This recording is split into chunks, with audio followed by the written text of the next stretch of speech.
All right, what we're going to do is go over the palette and also the tools used to make this painting. First, let's start with the canvas, though.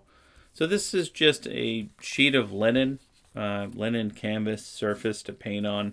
And you can see it's actually just oil primed. This is actually the tape that I take off, but it has a little bit of a tone on it. And I believe that this tone is just burnt umber with a little bit of ivory black to kind of help get a neutral mixture. And it's really just rubbed in. So if you're wondering why I have a tone on it, that is just that mixture. It's not one I use all the time, but I'm always playing around with different mixtures and tones on my canvas or linen. So, all right, the next is the brushes that I used, and I used pretty much 3 for this whole painting.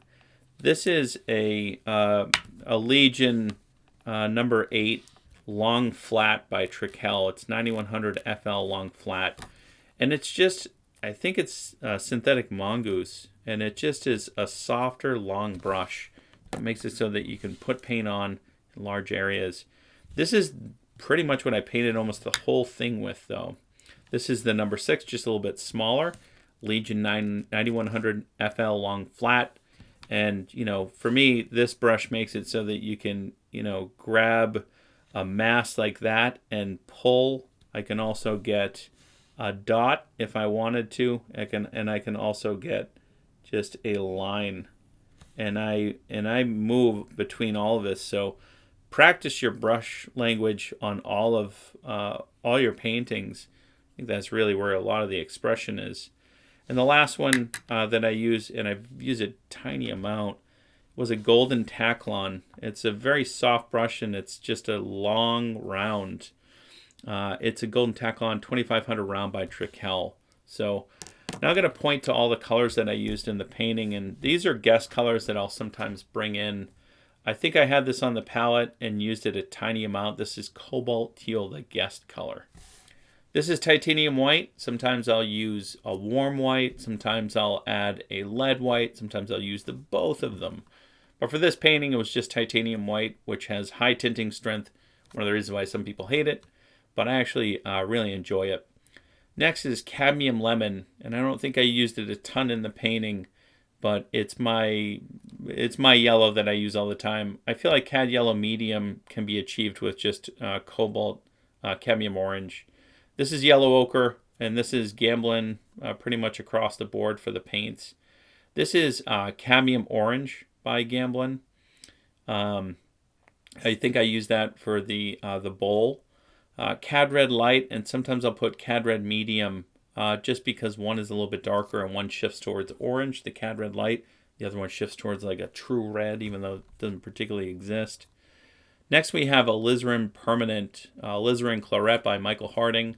And that is just a nice dark version of a red. It's also transparent. These tend to be opaque, almost all these over here.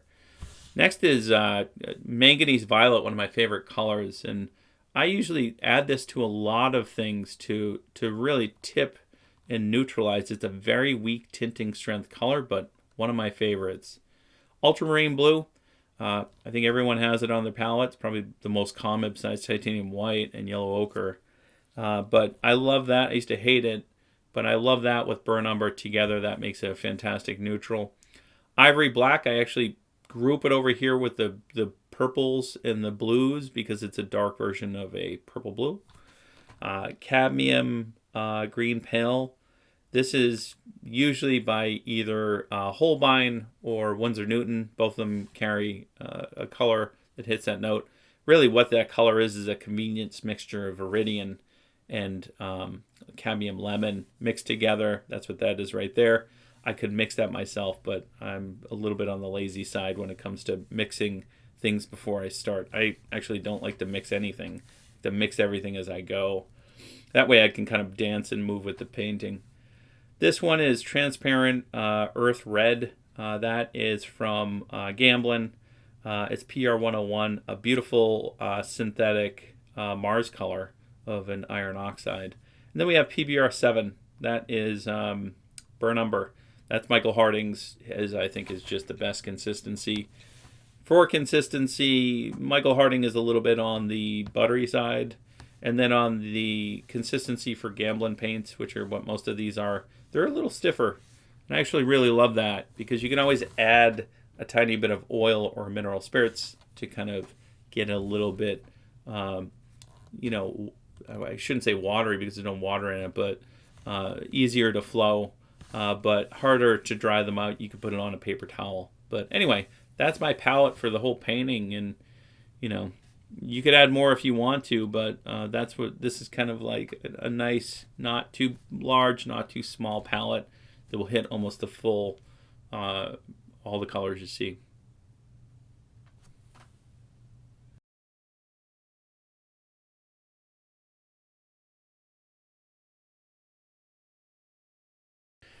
Let's begin. So at the beginning, what I like to do is there's kind of two ways to do it. Of course, you know, there are many different ways to kind of mix and match here.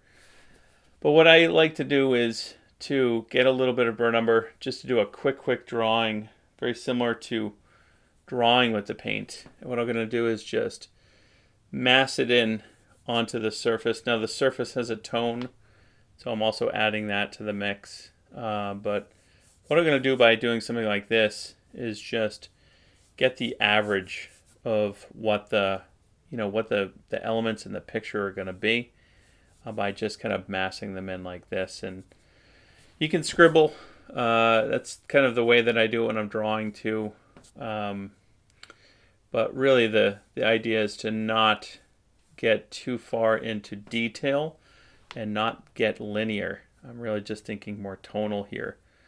So at the beginning, you know, just getting all of the shapes into the picture to relate to one another. And what that will do is make it so that, and kind of work into it, that's now the composition. It's not going to get any bigger.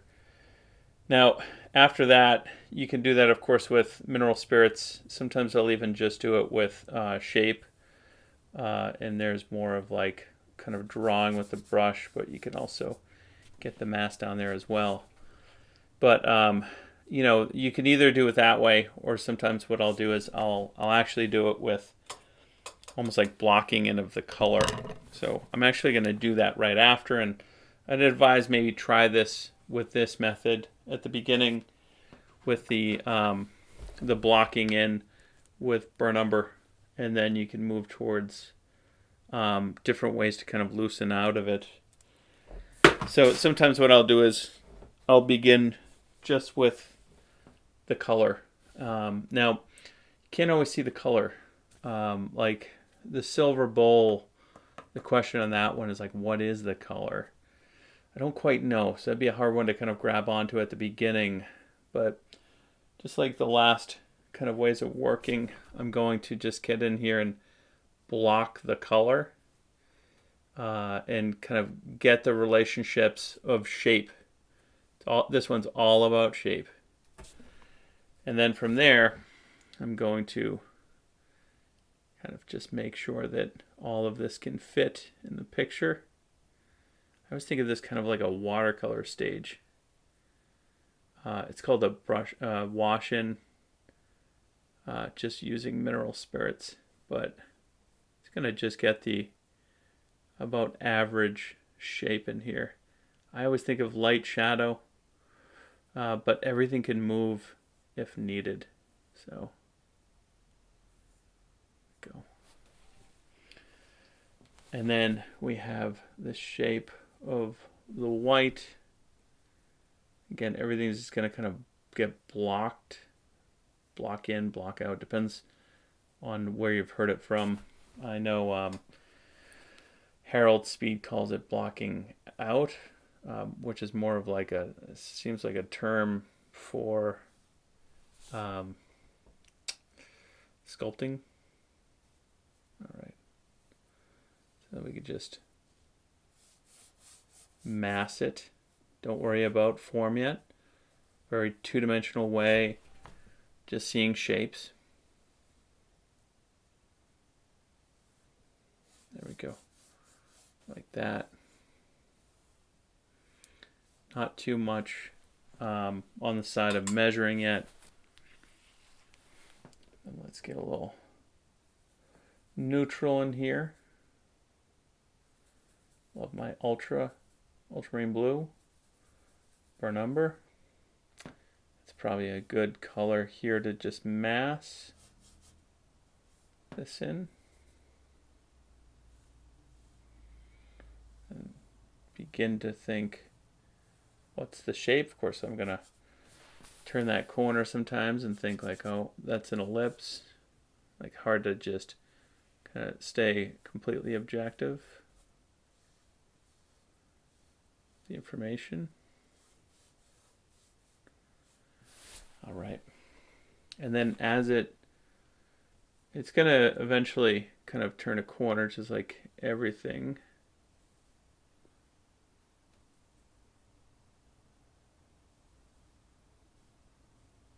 Go. But the thing is, you have to start to relate. So I'm going to drop that visually and say maybe this could come over a little bit. And just like if you were drawing it with pencil. I don't want to commit yet. I'm just going to get some shapes down. And then I want to think of the background as well. So the background is lighter than the foreground, or than the silver bowl by a little bit. So let's get that 1-2 punch. And it can move if needed. So let's get that in there. And then this is a junction. And then over here, right, draw through. Very nice and light. Things can move if needed.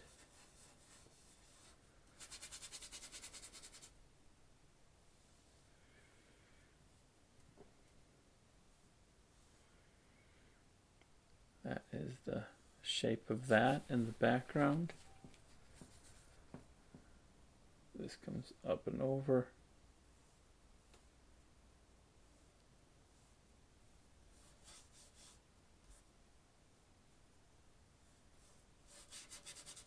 There we go.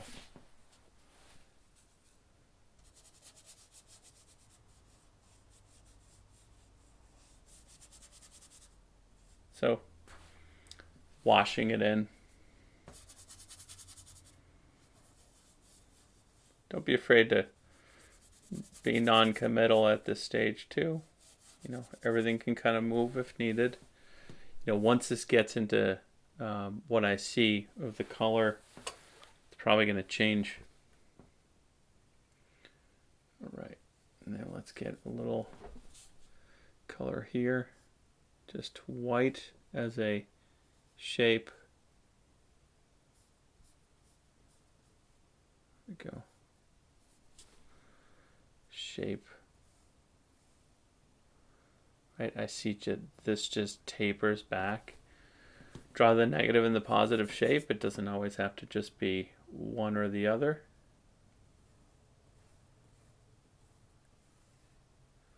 And I actually don't measure a ton in this method, but I am going to measure in just a minute, just to check if if I'm about right. And if things are close, I leave them, and if they're majorly off, I change them. So, all right, now let's just get some of the color down here.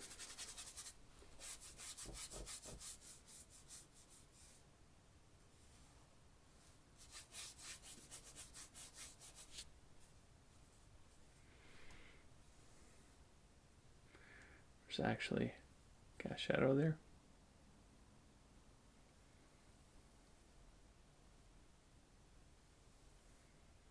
Which is the shape.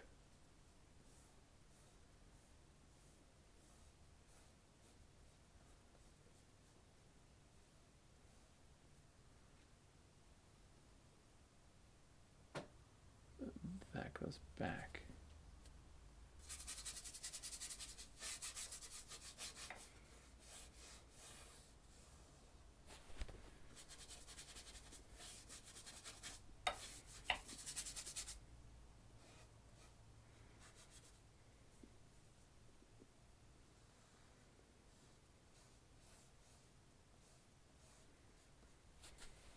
right? So kind of have all the shapes. Let me see if I can get one more color out.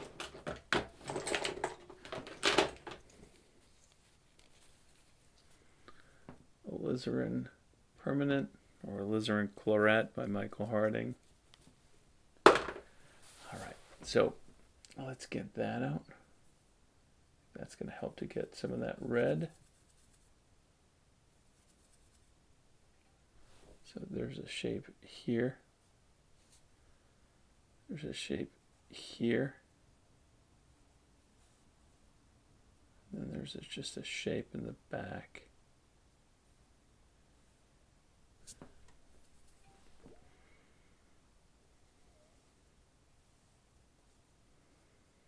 All right, so let's take a look here. This feels...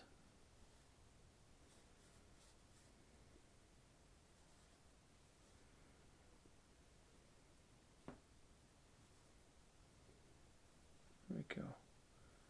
That comes down. And this is also red.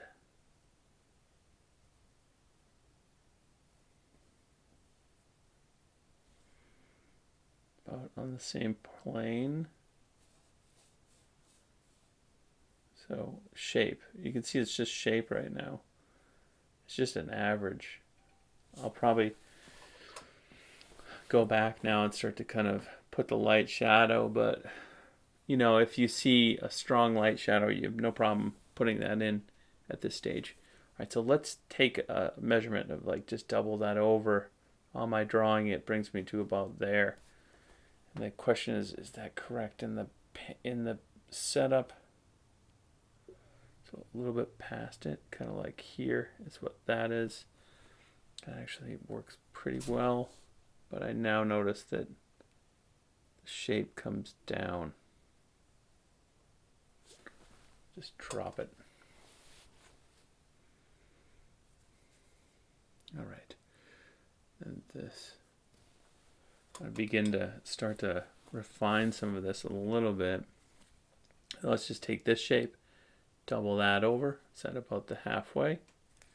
Seems to be about what I get right now. A little less. So something like that is a little, oh yeah, doubled over. Yeah, less than halfway. That's cool. All right. It's feeling pretty good. Definitely going to be some refinement as it moves forward, but let's now begin to take a deeper look at some of the information. So I'm going to start with just like the darkest dark, which is pretty much almost always where I start. And there's a shape of the darkest dark like right in there. Right? And then there's also a shape. Kind of draw this through. Right over here. And then this comes up, then this comes down and over, then this comes over like that. Then there we go. There's shape right at the back. This comes over. Again, see a green shape. Break that down. It's the center.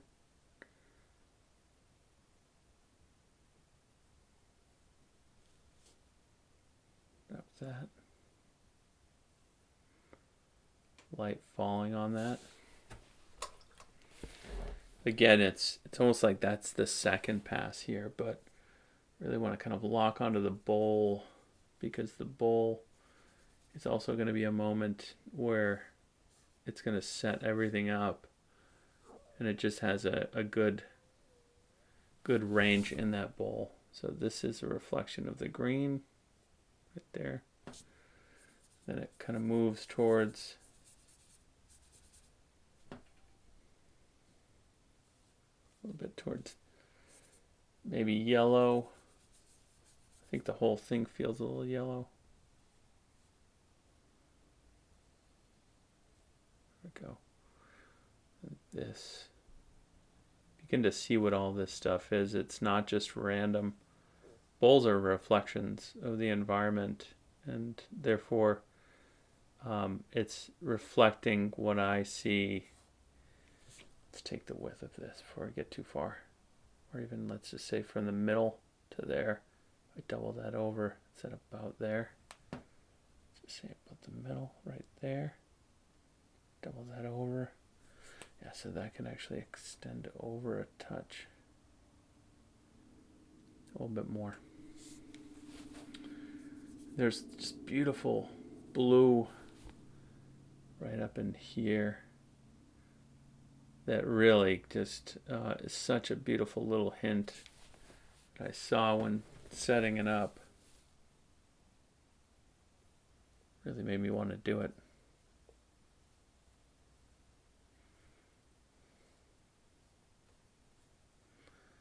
Now you can see that the paint is not super easy to lay down.